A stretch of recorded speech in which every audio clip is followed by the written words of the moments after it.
Hello everyone, मैं हूं प्रेम सिंह और लेकर आया हूं आपके लिए एक और नई वर्कशीट। आज हम करेंगे क्लास 9th की साइंस की वर्कशीट नंबर 11। तो चलो स्टार्ट करते हैं। आज की हमारी वर्कशीट का टॉपिक है atoms and molecules chemical combination. तो हमारे पास जितने भी एलिमेंट्स हैं, चाहे वो हाइड्रोजन हो, हीलियम हो, लिथियम, बेरिलियम, बोरोन हो, चाहे जो भी एलिमेंट हो, वो आपस में केमिकली कंबाइन करते हैं और कंपाउंड्स की फॉर्मेशन करते हैं। तो जब ये आपस में केमिकली कंबाइन करते हैं सब ये एलिमेंट्स, तो इन एलिमेंट्स की कॉम्बिनेशन के लिए कुछ रूल्स फॉलो होते हैं, कुछ लॉज फॉलो होते हैं। तो हमारे पास जो वो लॉज है वो है, पहला लॉ है लॉ ऑफ कंजर्वेशन ऑफ मास और दूसरा लॉ है लॉ ऑफ कांस्टेंट प्रोपोर्शन। तो जान लेते हैं इन लॉज के बारे में। जो फर्स्ट लॉ है हमारे पास, जो है law of conservation of mass, वो कहता है कि mass neither be created not be destroyed during a chemical reaction. कि एक केमिकल रिएक्शन के दौरान मास ना तो ख़त्म होता है और ना ही उसको क्रिएट किया जा सकता है। ठीक है। और जो हमारे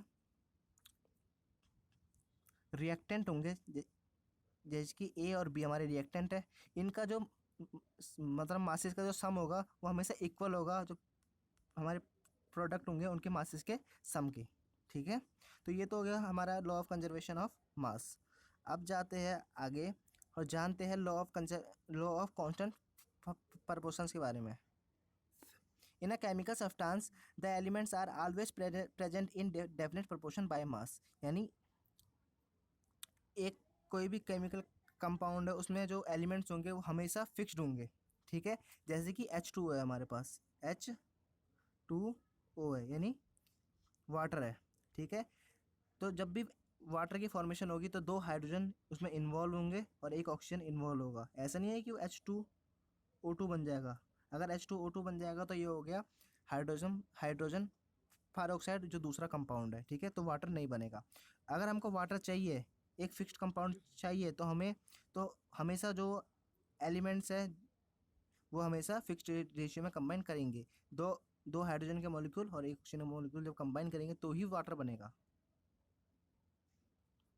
अब यहाँ पर आपको एक एग्जाम्पल दिया हुआ है।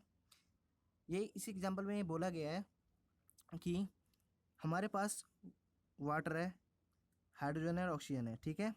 जो जब भी वाटर की फॉर्मेशन होगी तो जो हाइड्रोजन और ऑक्सीजन है वो हमेशा कांस्टेंट प्रोपोर्शन में क्या करेंगे, रिएक्ट करेंगे। जिनका रेशियो है जिनका मास रेशियो है 1:8। यानी अगर 1 ग्राम ऑफ हाइड्रोजन यूज़ होगा, बर्न करेगा, रिएक्ट करेगा 8 ग्राम ऑफ ऑक्सीजन के साथ, तो हमेशा 9 ग्राम ऑफ वाटर की फॉर्मेशन होगी। अगर दो दो ग्राम हाइड्रोजन रिएक्ट करेगा 16 ग्राम ऑक्सीजन के साथ, तो हमेशा 18 ग्राम वाटर की फॉर्मेशन होगी। तो आपको ये क्वेश्चन दिए गए हैं आज की वर्कशीट में। ये 4 क्वेश्चन हमारे पास। फर्स्ट क्वेश्चन करते हैं, state the 2 laws of chemical combination. हमको केमिकल कम्बिनेशन के 2 लॉ बताने हैं। पहला लॉ है law of conservation of mass, mass neither be created not be destroyed in a chemical reaction.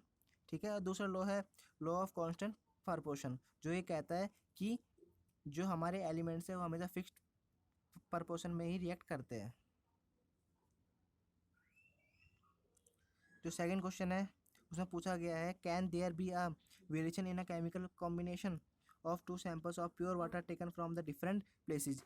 यानी अगर हम वाटर के 2 सैंपल्स को अलग अलग जगहों से ले, क्या उनकी उनके केमिकल कॉम्बिनेशन में कोई फ़र्क होगा? नहीं, उनकी केमिकल कॉम्बिनेशन में कोई फ़र्क नहीं होगा। क्वेश्चन नंबर 3, अगर तीन क्वेश्चन नंबर 3 है, if 3 gram of carbon burns in 8 gram of oxygen to produce 11 gram of carbon dioxide, then how much carbon dioxide will be formed if the 12 gram of oxygen 12 gram of carbon is burn in 32 gram of oxygen. इसमें ये बोला गया है कि अगर 3 ग्राम जो carbon है वो बर्न होता है 8 ग्राम ऑफ ऑक्सीजन में, तो हमको 11 ग्राम ऑफ कार्बन डाइऑक्साइड मिलता है।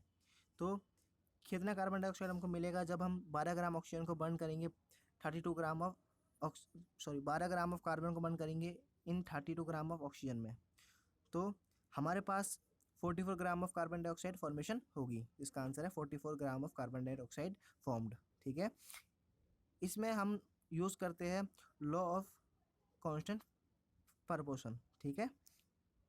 क्वेश्चन नंबर 4 है, which element are involve in the formation of ammonia and carbon dioxide. यानी जो हमारे पास अमोनिया है जिसका फॉर्मूला होता है NH4 इसकी फॉर्मेशन में, और कार्बन डाइऑक्साइड इसका फॉर्मूला होता है CO2, इसकी फॉर्मेशन में किन किन एलिमेंट्स, मतलब कौन कौन से एनिमल इन्वॉल्व है। तो जो अमोनिया है उसकी फॉर्मेशन में नाइट्रोजन इन्वॉल्व है और हाइड्रोजन इन्वॉल्व है, जबकि कार्बन डाइऑक्साइड की फॉर्मेशन में कार्बन इन्वॉल्व है और ऑक्सीजन इन्वॉल्व है। ठीक है, तो आज की वर्कशीट में सिर्फ इतना ही था। इस वर्कशीट के मैंने सॉल्यूशन भी आपको कर दिए है, ये आप इसके सॉल्यूशन के स्क्रीनशॉट ले सकते हैं।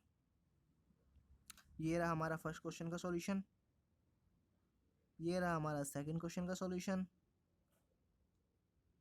ये रहा हमारा थर्ड क्वेश्चन